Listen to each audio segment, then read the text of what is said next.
Hey everybody, and welcome back. Today, we're rediving into the incredible story of one of history's most legendary figures, David, Shepherd Boy, Giant Slayer, King.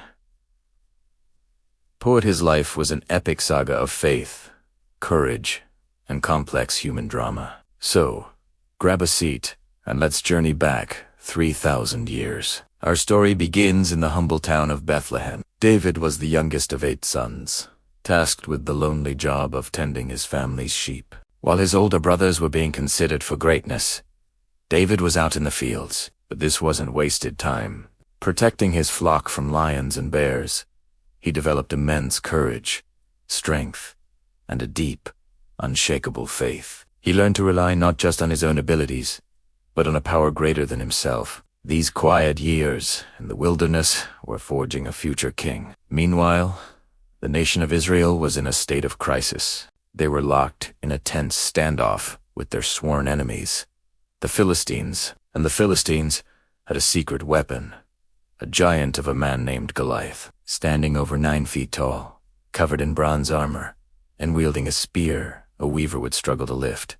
Goliath was terrifying. For 40 days, he came out and taunted the Israelite army, challenging any one of them to single combat. But every soldier, from the lowest private to King Saul himself, was paralyzed with fear. The entire army was humiliated, and national morale was at an all-time low. This is when our young shepherd, David, arrives on the scene. He had been sent by his father to bring supplies to his brothers on the front lines. When David hears Goliath's arrogant taunts and sees the fear in the eyes of his countrymen, he's not scared, he's indignant. How could this man defy the armies of the living God? While everyone else saw an unstoppable giant, David saw an opportunity for God to show his strength. Filled with righteous anger, David volunteers to fight Goliath. King Saul is skeptical, to say the least. "You're just a boy," he says, "and he's been a warrior since his youth." Saul tries to outfit David in his own royal armor, but it's heavy and unfamiliar. David casts it aside. He wasn't going to rely on a king's armor. He was going to rely on his faith and the skills he knew. He walks toward the valley to face the giant armed with only his shepherd's staff, a sling, and 5 smooth stones he picked up from a brook. Imagine the scene. Goliath, the colossal champion, laughing in disbelief as this young boy approaches him with what looks like a child's toy. "Am I a dog?" he bellows, "that you come at me with sticks?" He curses David and promises to feed his flesh to the birds and the beasts, but David's reply is one of the most powerful declarations of faith ever recorded. He shoots back, "You come against me with sword and spear and javelin, but I come against you in the name of the Lord Almighty." He declares that this battle isn't about him or Goliath. It's about honoring God. With unwavering confidence, David places a stone in his sling, whirls it around his head, and lets it fly. The stone rockets through the air, striking Goliath squarely on the forehead. The giant stumbles and crashes to the ground, face down.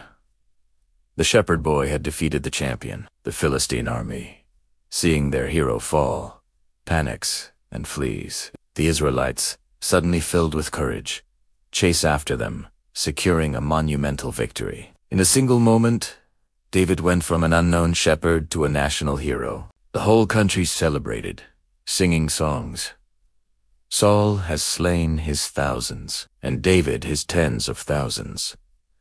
This newfound fame, however, came at a price. King Saul, once his supporter, became consumed by jealousy. The man who was supposed to be David's mentor became his most dangerous enemy. Saul's admiration turned to paranoia, and he began to see David not as a hero, but as a threat to his throne. He tried multiple times to kill David, even throwing a spear at him while David was playing the harp to soothe the king's troubled spirit. This forced David to become a fugitive. For years, he lived on the run, hiding in caves, deserts, and even among his former enemies, the Philistines. He gathered a loyal band of followers around him, outcasts and misfits who saw in David a true leader. During this difficult period, David had not one, but 2 opportunities to kill Saul and end his suffering. Both times, he found Saul vulnerable and defenseless, but David refused to harm him, saying he would not raise his hand against the Lord's anointed. This act of mercy and restraint showed his incredible character and respect for divine authority, even when that authority was persecuting him. Eventually, King Saul and his son Jonathan, who was David's best friend, died in battle against the Philistines. This was a moment of deep grief for David. He didn't celebrate the death of his enemy. He mourned the fall of Israel's king and his beloved friend. Following this, David was finally anointed king, first over Judah and then over all of Israel. As king, David was a brilliant leader. He captured the city of Jerusalem and made it his capital, uniting the 12 tribes into a strong, centralized kingdom. He was a masterful military strategist, expanding Israel's borders and bringing peace and security to the nation. He also had a deep spiritual side. It was David who dreamed of building a magnificent temple for God in Jerusalem, a plan his son Solomon would later fulfill. He was also a gifted musician and poet, and many of the beautiful psalms in the Bible are attributed to him. These poems expressed the full range of human emotion: joy, sorrow, praise, and repentance. But David's story isn't a fairy tale. He was a great man, but he was also flawed. His infamous affair with Bathsheba and the subsequent plot to have her husband, Uriah, killed in battle is a dark chapter in his life. It was a terrible abuse of power and a deep personal and spiritual failure. When confronted by the prophet Nathan, David didn't make excuses. He was utterly broken and confessed his sin, pouring out his heart in repentance. As we can read in Psalm 51, the consequences of his actions were severe and brought tragedy to his own family for years to come. Yet, despite his failings, David is remembered as a man after God's own heart. Why? Because his heart always returned to God. He wasn't perfect, but his faith was real. He stumbled, but he always got back up and sought forgiveness. His life shows us that greatness isn't about being flawless. It's about humility, repentance, and a relentless pursuit of a relationship with God. David reigned for 40 years, leaving behind a legacy of a unified, prosperous nation and a deep spiritual heritage. His story is a powerful reminder that ordinary people can do extraordinary things. Then comes the moment that catapults him onto the world stage. The showdown with Goliath. The entire Israelite army, including King Saul and David's own brothers, is paralyzed by fear. Goliath is a 9-foot champion, a walking war machine, but David sees something different. While everyone else sees an unbeatable giant, David sees an opportunity to defend God's honor. His perspective is shaped by his faith. It is Sul, the Lord, who rescued me from the paw of the lion, and the paw of the bear will rescue me from the hand of this Philistine. Notice his strategic approach. He refuses Saul's heavy, unfamiliar armor. Why? Because David knows his strengths. He's not a conventional soldier. He's a marksman. He chooses 5 smooth stones and his trusty sling. This is a masterclass in strategy. Know your strengths and play to them. Don't try to fight someone else's battle with their tools. Use what you have, what you've mastered.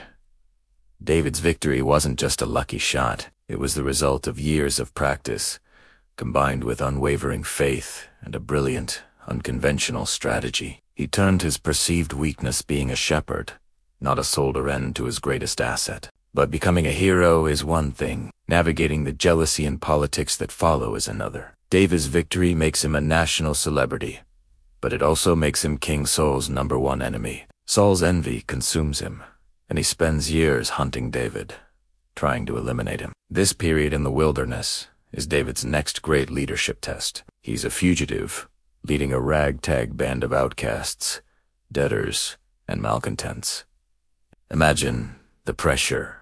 Yet, it's here that he hones his ability to inspire loyalty in the most unlikely of people. He transforms a group of misfits into a disciplined, formidable fighting force. How? By showing them empathy, by sharing in their struggles, and by consistently demonstrating his integrity. Twice, David has the chance to kill Saul and end his ordeal. His men urge him to do it. It seems like the logical, strategic move. But David refuses. He respects the position of the king, the Lord's anointed, even when the man in that position is his enemy. This is a profound lesson in leadership ethics. A true leader operates from a set of core principles, not just from what is convenient or advantageous at the moment. David's restraint shows his men that he is a man of honor, a man they can trust implicitly. This builds a culture of respect and loyalty that is far more powerful than one built on fear. Eventually, David becomes king, but his challenges are far from over. He has to unite a fractured nation, a kingdom divided by civil war. His first strategic move as king is a stroke of genius. He conquers Jerusalem. Jerusalem was a neutral city, not belonging to any single tribe. By making it his capital, he creates a central, unifying hub for all of Israel. It's a brilliant political and military decision that signals his intention to be a king for everyone, not just for his own tribe of Judah. He doesn't lead with an iron fist. He leads with strategic wisdom, seeking to heal and unite. Throughout his reign, David's leadership is consistently rooted in his faith. Before major battles, he inquires of the Lord. He doesn't rely solely on his own military experience or the advice of his generals. He seeks divine guidance. This humility, this recognition that he is not the ultimate source of wisdom, is a hallmark of his success. It keeps him grounded. When he makes mistakes, and he makes some huge ones, his faith is also his path to recovery. And this brings us to the most difficult, but perhaps most important, part of David's story.